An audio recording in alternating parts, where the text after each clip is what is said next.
In the quiet suburbs of Charleston, South Carolina, the Gilmores lived what appeared to be the ideal American dream. The modest but charming colonial house on Whitaker Lane was more than just a home, it was the canvas of their lives. Caroline Gilmore, an elementary school teacher, and her husband, Ethan, an architect with a knack for envisioning spaces that told stories, had been married for 12 years. Together, they had built a life that seemed like a textbook portrait of stability. Their 10-year-old daughter, Sophie, was the kind of child who seemed born with a halo of sunshine around her. Precocious and kind-hearted, Sophie had inherited Caroline's chestnut curls and Ethan's inquisitive gray eyes. To outsiders, the Gilmores were enviable, a family radiating warmth and happiness. But as is often the case with picture-perfect scenes, shadows crept where the light shone brightest. Caroline's best friend, Mallory, was a constant fixture in their lives. A journalist with a sharp wit and a glamorous edge, Mallory had been in Caroline's life since their college days. She was a stark contrast to Caroline's understated demeanor. Where Caroline found contentment in teaching and family, Mallory thrived on the adrenaline of deadlines, travel, and the occasional scandalous scoop. Her presence was magnetic, even to Ethan, who occasionally seemed more attentive to her anecdotes than Caroline was comfortable with. It was a Friday night when the fateful moment came. The evening had been uneventful, a simple dinner shared between old friends. Mallory, as always, had her phone in hand, occasionally typing away as she filled the Gilmores in on her latest journalistic exploits. As Sophie excused herself to bed, Mallory left her phone on the kitchen counter and stepped outside to take a call. Caroline noticed the screen light up with a notification. She wasn't a snoop, at least, she hadn't been before, but the name flashing on the screen gave her pause, Ethan. The message was brief, but the words were seared into her mind as if branded, tonight was close. Be careful. The air in the room seemed to shift, and Caroline's heart quickened. What could her husband possibly have to discuss with Mallory that would require such cryptic language? The words spun like a tornado in her mind, tearing apart the logical scaffolding of her trust. There were layers to this, Caroline thought. Mallory's frequent visits, the knowing glances between her and Ethan during conversations, the late-night calls from work Ethan had begun taking. Could it all be connected? When Mallory returned, Caroline's gaze had hardened, though she forced her face into a neutral expression. She was a teacher, after all, adept at hiding discomfort to maintain calm. The evening concluded with polite goodbyes, but as the door clicked shut behind Mallory, Caroline felt like an intruder in her own life. It wasn't long before she found herself seated on the couch, Mallory's phone in hand, unlocked and open to a conversation that unraveled the life she thought she knew. Each message between Mallory and Ethan was a dagger. It wasn't just flirtation, it was betrayal, detailed and deliberate. Plans for secret meetings. Shared frustrations about her, Caroline, as if she were the villain in her own marriage. Tears streamed down her face as she scrolled, each word sharpening the pain in her chest. It wasn't just an affair, it was a conspiracy. How long had she been the unwitting fool, cooking dinners and playing hostess to her own destruction? The screen blurred through the tears as Caroline's mind filled with questions she didn't know how to answer. But one thing was clear, this was a betrayal of the highest order. As she stared at the damning texts, a thought rooted itself firmly in her mind. This isn't over. Not yet. Caroline didn't sleep that night. She stayed curled up on the living room couch, Mallory's texts burning through her thoughts like wildfire. The words scrolled in her mind, over and over, their meaning growing darker with every replay. Dawn crept in through the blinds, casting pale light across a home that now felt like a stranger's. By the time Ethan emerged from their bedroom, bleary-eyed and tousled, Caroline had already scrubbed away her tears and replaced them with a mask of calm. She watched him as he moved through the kitchen, brewing his coffee, checking his phone, her phone, she thought grimly. The sight of him was suddenly foreign, every familiar gesture now suspect, every smile laced with unspoken deceit. Morning, he said with a lazy yawn, unaware of the storm brewing behind her steady gaze. Morning, she replied evenly. She waited until he was engrossed in the morning news before excusing herself upstairs to think. Caroline knew that confronting him outright would yield nothing but denials and excuses. He was too clever for that, she thought bitterly. She needed more, evidence, leverage, a plan. And for that, she needed time. The day passed in a haze. Mallory texted her at lunchtime, a breezy message about an article she was working on, the casual familiarity of it making Caroline's skin crawl. She replied with the same ease she always had, fighting the nausea threatening to rise. For now, she would play the role of the trusting wife and the doting friend. But beneath the surface, the foundation of her life was shifting. That night, while Ethan slept beside her, Caroline moved with quiet determination. Mallory's phone had been returned to her that morning without a word, but Caroline knew there was more to discover. Ethan's phone sat charging on the bedside table, glowing faintly in the darkened room. Her pulse raced as she reached for it, careful not to disturb his even breathing. He had a password, of course, a 4-digit code he'd changed recently, though not before she'd glimpsed it once in passing. Her fingers hesitated over the screen, her heart hammering in her chest. If she was wrong, if she had misunderstood, this act of distrust would be the beginning of the end. But she wasn't wrong. She couldn't be. With trembling hands, she entered the code. It unlocked. What followed was a blur of shock and dread as she scrolled through Ethan's messages. There were conversations with Mallory, just as damning as those she'd seen on her friend's phone. But there were others, too, names she didn't recognize, threads filled with cryptic exchanges and half-truths. References to late-night meetups, hotel reservations, and whispered secrets woven into their marriage like poison threads. Each word was a blow, not just for what they revealed but for the reality they represented. This wasn't an affair born of impulse or weakness. This was methodical, intentional. Ethan and Mallory had crafted their lies with care, drawing lines of deceit around her life like the walls of a cage. The next morning, Caroline decided to act. She began with Mallory. Over the years, their friendship had been built on trust, or at least, the illusion of it. Mallory had always been bold, unapologetic, and fiercely intelligent, the kind of woman who commanded attention in any room. But now, those qualities seemed sharpened, their edges cutting into Caroline's sense of self. What Mallory had done wasn't just betrayal, it was an invasion, a theft of something sacred. That afternoon, she invited Mallory over for tea, keeping her tone light and her words free of the anger simmering beneath. Mallory arrived as she always did, confident and composed, dressed in a sleek black trench coat and heels that clicked against the hardwood floors. "You look tired," Mallory said as she entered, her smile a little too knowing. "Everything all right?" Caroline smiled back. "Late night, that's all. Work's been busy." As they settled into the living room, the conversation flowed easily, almost naturally. Caroline played her part well, nodding and laughing where she needed to, keeping her questions casual and her tone warm. But inside, she was dissecting every word Mallory said, searching for cracks in the facade. At one point, Mallory excused herself to use the restroom, leaving her bag unattended on the armchair.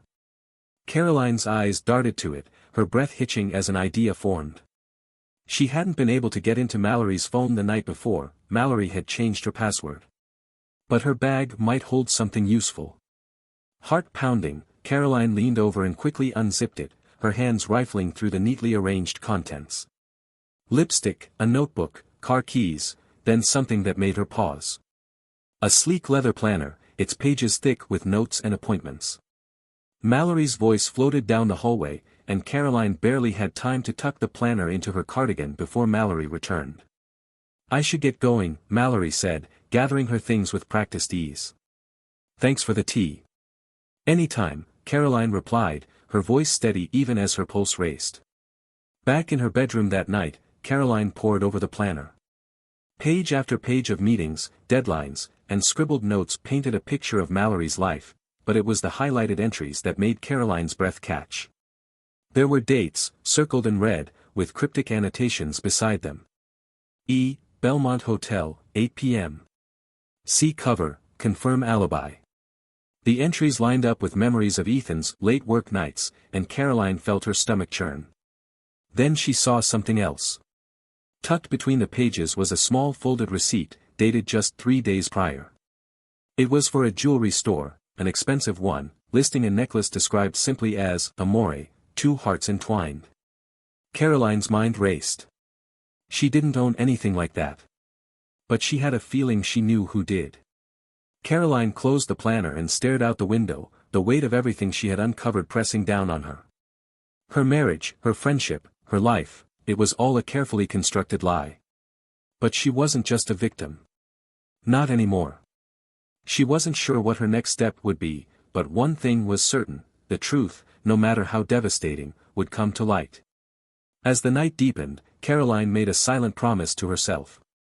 Whatever came next, she wouldn't crumble. This was just the beginning. The following days were a masterclass in restraint. Caroline moved through her routines with the precision of someone balancing on a tightrope, every interaction with Ethan and Mallory measured, every smile calculated. She knew the game now, had read the rules they thought they'd written in secret, and she was preparing to turn the board over. But first, she needed clarity. She needed proof so undeniable that neither of them could twist the narrative. She couldn't allow Ethan to feign innocence, nor Mallory to claim it was all a misunderstanding. The betrayal was too deliberate, too woven into the fabric of her life to forgive or forget. The first opportunity came on a crisp Thursday evening.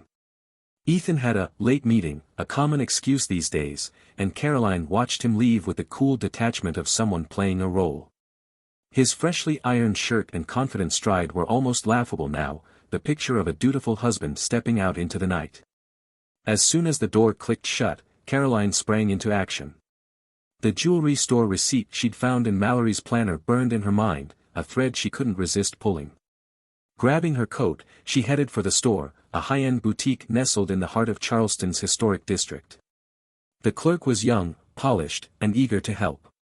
When Caroline handed over the receipt, feigning curiosity about her husband's recent purchase, the woman's face lit up. "Oh, yes, I remember this piece," she said, reaching for a catalog. The Amore necklace. A truly stunning design, two hearts, intertwined. Perfect for a romantic gesture. Caroline managed a tight smile, her stomach churning. "It sounds lovely. Do you happen to recall who he bought it for?" "It's a bit of a surprise for me, you see." The clerk hesitated, then lowered her voice conspiratorially. "Well, it was a gift for a woman named Mallory. I remember because she came in with him to pick it out. They seemed close." The words landed like a punch, but Caroline nodded, keeping her composure. "Thank you. That's all I needed to know." As she stepped out into the cool evening air, the walls of her restraint trembled. Ethan hadn't just lied, he'd flaunted his betrayal in public, as if daring her to notice. Later that night, Ethan returned home with his usual easy charm, carrying the faint scent of cologne and deceit. Caroline sat in the living room, her laptop open, the glow of the screen masking the storm brewing inside her. "How was the meeting?" she asked, her tone light. "Productive," he replied, leaning down to kiss her cheek. "Tiring, though. I'm going to head up and shower." "Of course." She smiled, watching him ascend the stairs. The moment he disappeared, she reached for his laptop bag, still sitting by the front door. She knew Ethan too well, knew his habit of carelessness when it came to digital security. Sure enough, his work laptop, which she suspected he used for more personal affairs than professional ones, was unlocked. Her hands moved with practiced calm as she navigated through his files, her pulse hammering in her ears. And then she found it, a folder buried within layers of innocuous documents, innocuously named miscellaneous. Inside were photos, dozens of them. Ethan and Mallory at a restaurant, their faces lit by the glow of candlelight. The two of them on a secluded beach, arms entwined. And then, the final blow, a picture of Mallory wearing the Amore necklace, her hand resting on Ethan's chest. Caroline closed the laptop with trembling hands, her vision blurring with tears. She had all the proof she needed, but the weight of it crushed her. This wasn't just betrayal. This was a calculated dismantling of everything she thought her life was built on. The next morning, Caroline knew she couldn't continue in silence. She needed an ally, someone to anchor her through the storm. She called her sister, Laurel, a lawyer with a sharp mind and an unshakable sense of loyalty. They met at a cafe downtown, the familiar scent of coffee and pastries doing little to soothe Caroline's frayed nerves. As Caroline recounted everything, the texts, the planner, the photos, Laurel's expression darkened. "This isn't just an affair," she said finally, her voice low. "It's an invasion. They've been playing you, Caroline. And they've been sloppy. What do I do? Caroline asked, her voice breaking. Laurel leaned forward, her gaze steady. We fight back. But we do it smart. You don't confront them until we've locked down every piece of leverage you have. You deserve more than vengeance, you deserve justice. That evening, Caroline returned home with renewed resolve. Ethan was already there, casually scrolling through his phone in the kitchen, a glass of wine in hand. He looked up as she entered, smiling as if nothing in the world could disturb his peace. Good day, he asked. Caroline returned the smile, her mask slipping into place. Productive. As they sat down for dinner, Caroline watched him, her mind working through the plan Laurel had laid out. She'd start with financials, ensuring that Ethan couldn't pull any surprises if things escalated. Then, she'd confront Mallory, one-on-one, forcing her to face the reality of what she'd done. And finally, she'd bring it all to Ethan, laying out the evidence with cold precision. But tonight, she played the part of the loving wife, keeping her cards close to her chest. Let them believe they'd won, she thought, the weight of her plan grounding her. Tomorrow, the tide would begin to turn. The weekend arrived with an air of suffocating normalcy. Ethan spent the morning sketching in his office, humming a tune that grated against Caroline's nerves. Sophie was at a friend's house for a sleepover, leaving the two of them alone, a circumstance that felt almost cruelly ironic given what lay beneath the surface. Caroline moved through the day in a haze of calculated calm, mentally rehearsing what was to come. The time for silence was over. She had the evidence, the strategy, and the seething betrayal driving her forward. By evening, her path was set. It began with a dinner invitation. Mallory was predictably enthusiastic when Caroline suggested they meet. I could use a girls' night, Mallory had said brightly, completely unaware of the storm about to engulf her. They decided on a chic rooftop restaurant downtown, the kind of place where Mallory thrived, where she could sip cocktails and bask in the attention of strangers. Caroline arrived early, settling into a secluded booth with a commanding view of the city. Her palms were damp, her breath uneven, but she steadied herself.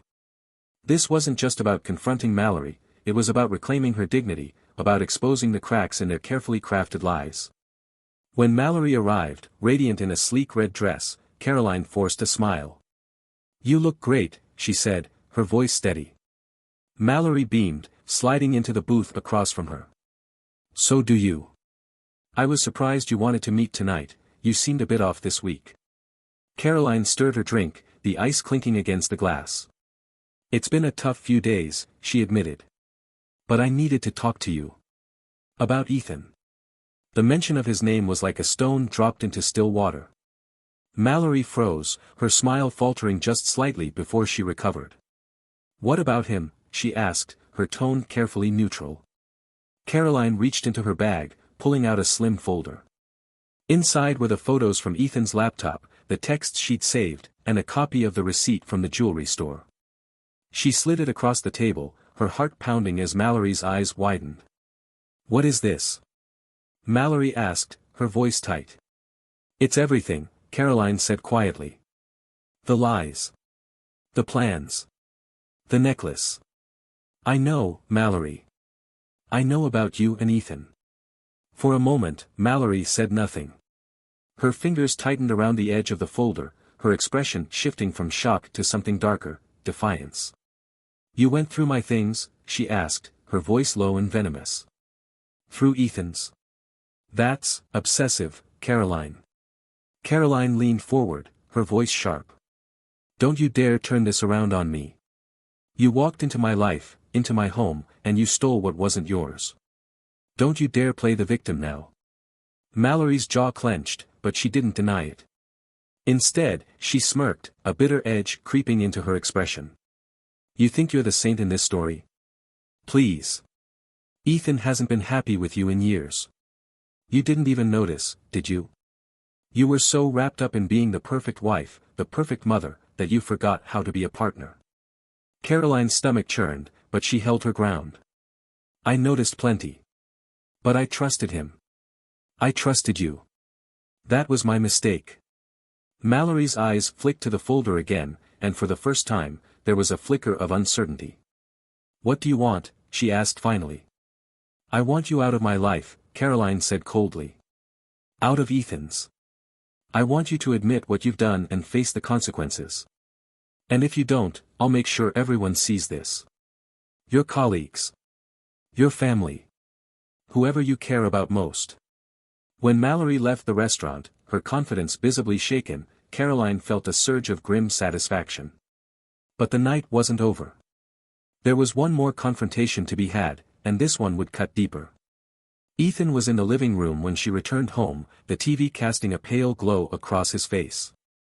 He looked up as she entered, smiling faintly. Hey. How was dinner? Caroline stood in the doorway, her hands trembling at her sides. We need to talk. He frowned, his casual demeanor faltering. What's going on? She stepped forward, pulling the same folder from her bag and dropping it onto the coffee table in front of him. This, she said, her voice taut with controlled fury. This is what's going on. Ethan hesitated, his hand hovering over the folder before he opened it. As he flipped through the pages, his face drained of color, his eyes darting to hers in panic. Caroline, Don't, she snapped. Don't you dare lie to me. I've read it all. I've seen the photos. I know everything. He closed the folder, his hands shaking. It's not what you think. It's exactly what I think, she interrupted, her voice rising. You betrayed me. With my best friend. Do you even understand what you've done? Ethan stood, reaching for her, but she stepped back, her eyes blazing. No. You don't get to explain this away. You don't get to twist this into something it's not. You made your choices, Ethan. Now you'll live with the consequences. For a long moment, the room was silent, the weight of her words settling over them like a shroud. Finally, Ethan lowered his head, his voice barely a whisper. I'm sorry. Caroline stared at him, her heart aching with a mixture of fury and despair. Sorry doesn't fix this, she said. It doesn't erase what you've done. And it doesn't change what's coming next. The night ended with Ethan sleeping in the guest room and Caroline staring at the ceiling, her mind racing with the aftermath. She'd crossed the threshold now, stepping into a battle she hadn't asked for but couldn't avoid. The fallout was just beginning. The days after the confrontation were a blur of silent tension and calculated moves. Ethan hovered in the background, his once confident demeanor crumbling under the weight of what he had done. Mallory, predictably, had gone silent, retreating into whatever fortress of denial she could muster. But for Caroline, the storm had only just begun. Caroline knew the fallout had to be as decisive as it was dramatic. She couldn't let them write the narrative of her life any longer. With Laura's help, she'd compiled every piece of evidence, texts, receipts, and photos, and was ready to wield them with precision.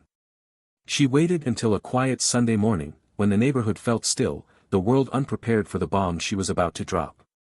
Ethan sat at the kitchen table, nursing a mug of coffee, his eyes sunken and distant. Caroline approached with a manila envelope in hand, her steps deliberate. Ethan, she said, her voice calm, we're going to talk. He glanced up, his face pale. I thought we already did.